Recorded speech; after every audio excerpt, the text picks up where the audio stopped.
Hello, this is Reverend Angelia with today's Bible reading.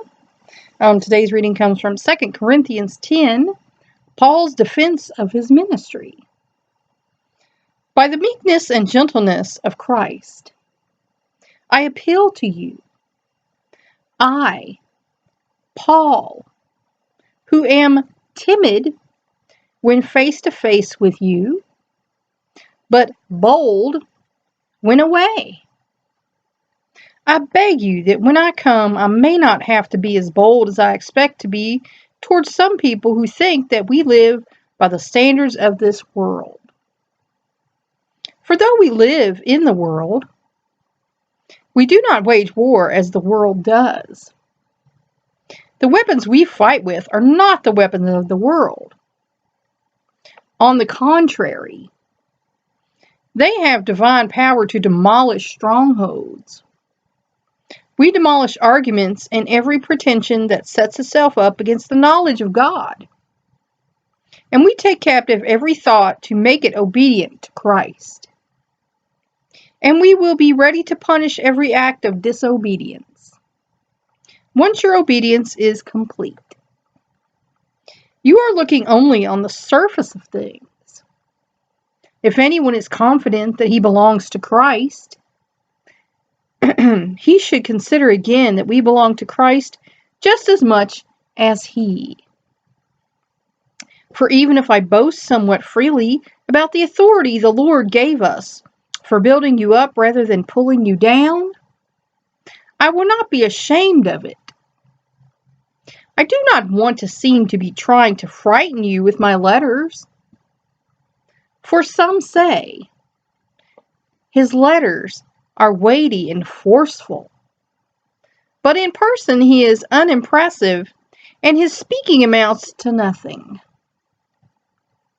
Such people should realize that what we are in our letters when we are absent, we will be in our actions when we are present.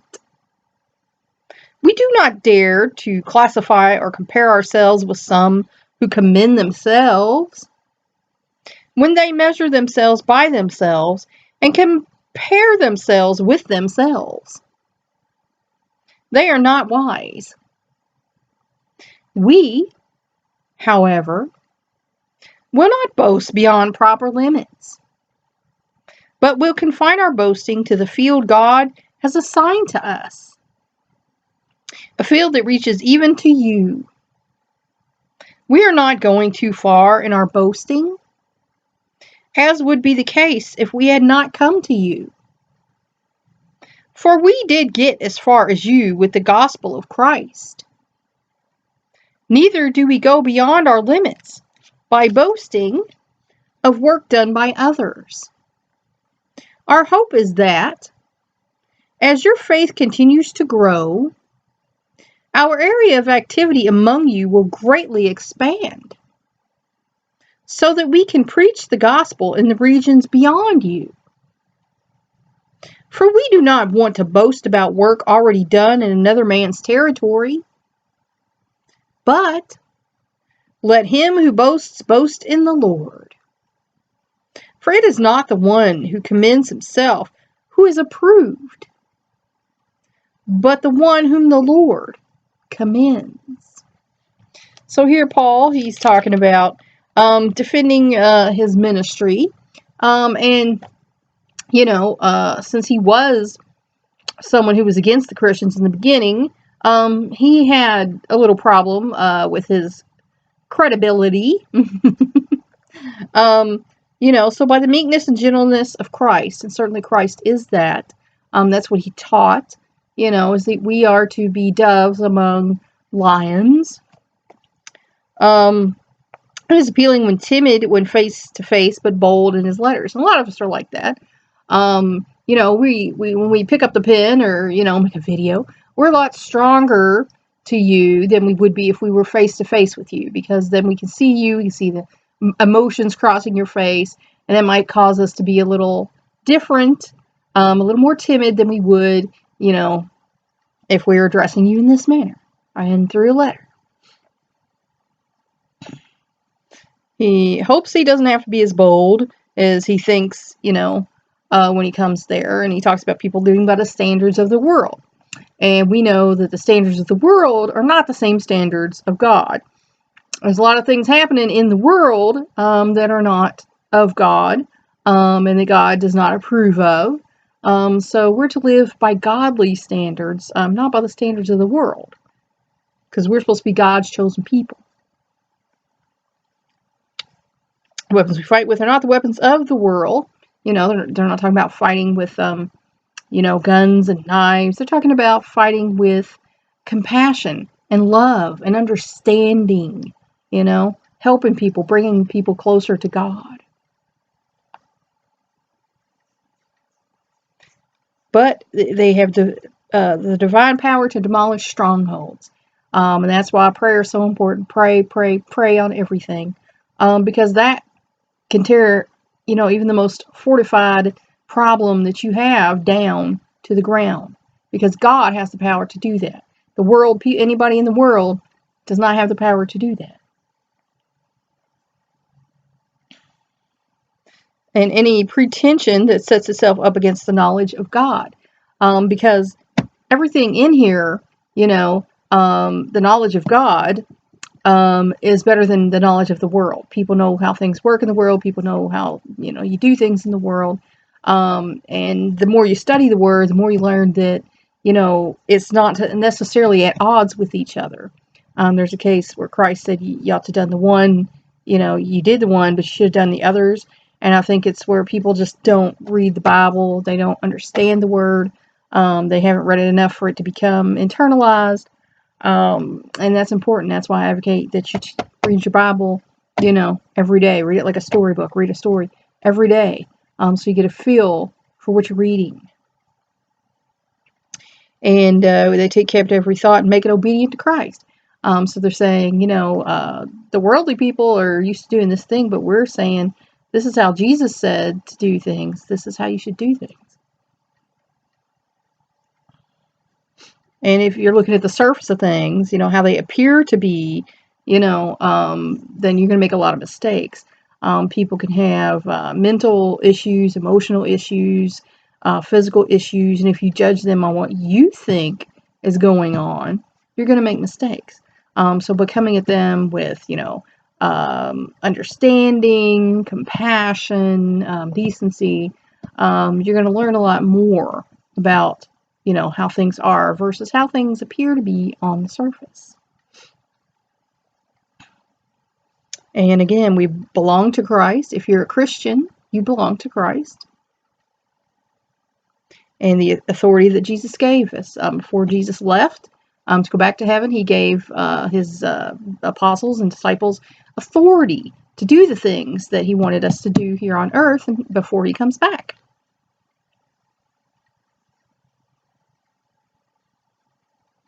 And again, he's trying to build them up rather than tear them down.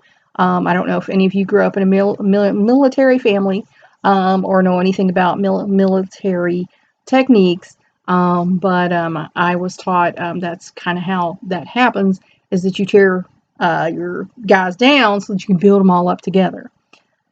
Excuse me. So he's making sure they understand that's not what he's doing. He's trying to build them up as Christians.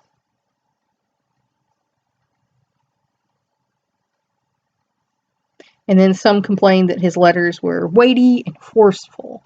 And of course, if you're trying to put a new religion into the world amongst people who, are not very, godly, of course they're going to have a problem with changing their lives, to be more Christ-like if they don't know what that's all about. And if they're worldly, of course they're not going to want to change their ways, off the bat. So he's encountering some resistance here, and he's just say it's not about that. I'm not trying to be forceful or weighty. I'm just trying to teach you what we know.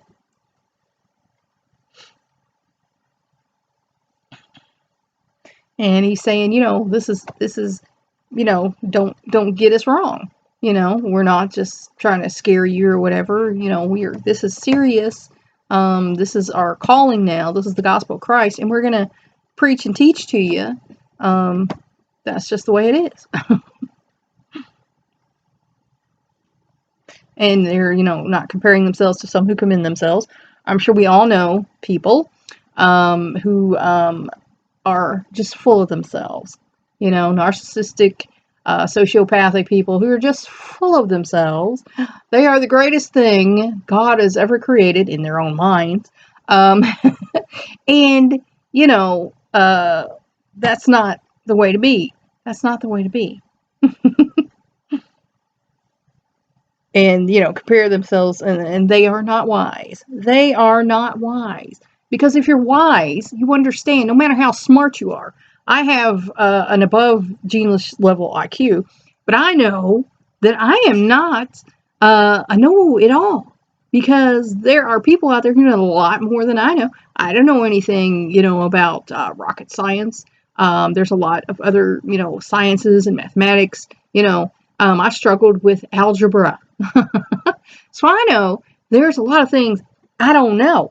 And I think wise people understand that. There's a lot of things you don't know.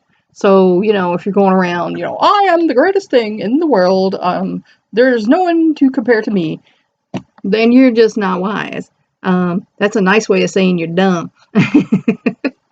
Because those people who are wise understand we don't know it all. We're not it all, And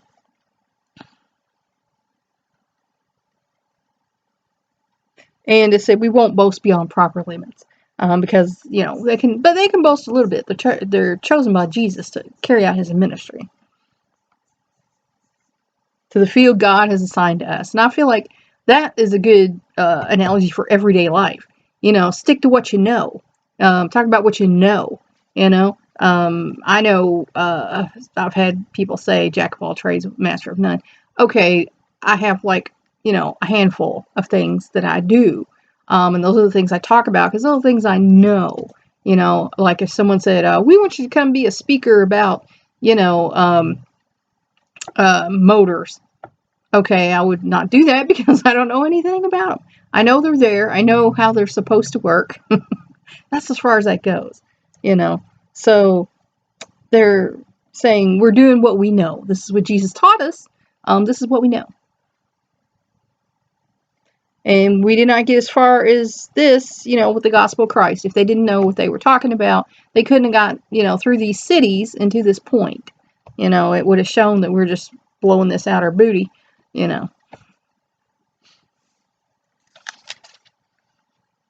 And they're not boasting about work done by others because, they don't know. We only know what we know. And they hope that as their faith continues to grow, that their activity will greatly expand. Because that's the point of going out and being a missionary. You want to get other people, under the blood of Christ. And hopefully they'll go out and be missionaries and get other people, to come under the blood of Christ so they can be saved. That is the goal. Is to save humanity. That is the goal. And they want to preach the gospel in the regions beyond you. And of course, that goes back to where he was talking about donations. If you're going places, that costs money. It's just a fact of life. You got to stay somewhere. You got to eat. You got to have a computer. You got to have internet on that computer. You got to have electricity to run that computer. Let him who boasts boast in the Lord. And that's that's what I tell people. Talk about, oh, you did this, that's great. You did it, Okay, but it's by the grace of God. Trust me, I know God has showed up in my life. I know God has saved me from some stuff. Now, the devil has been in there. The devil's been kicking at me and some stuff too. But I know God has a plan, and God might, have it to where something down the road is going to work out better than the plans that, people on earth have suggested to me, which didn't work out, and even came against me. And again, that's the devil. The devil's trying to stop anything good from happening in your life. And when that happens, you just have to pray and hold on and, know that God's got something better in mind, or this, would have worked out. And again, it's not about who people commend themselves or, commend other people. It's about who the Lord commends. So that can be your hope, is that, when we get to heaven and we run into Jesus and he says, Well done, my good and faithful servant. That's the goal. And that's it for today. Until next time.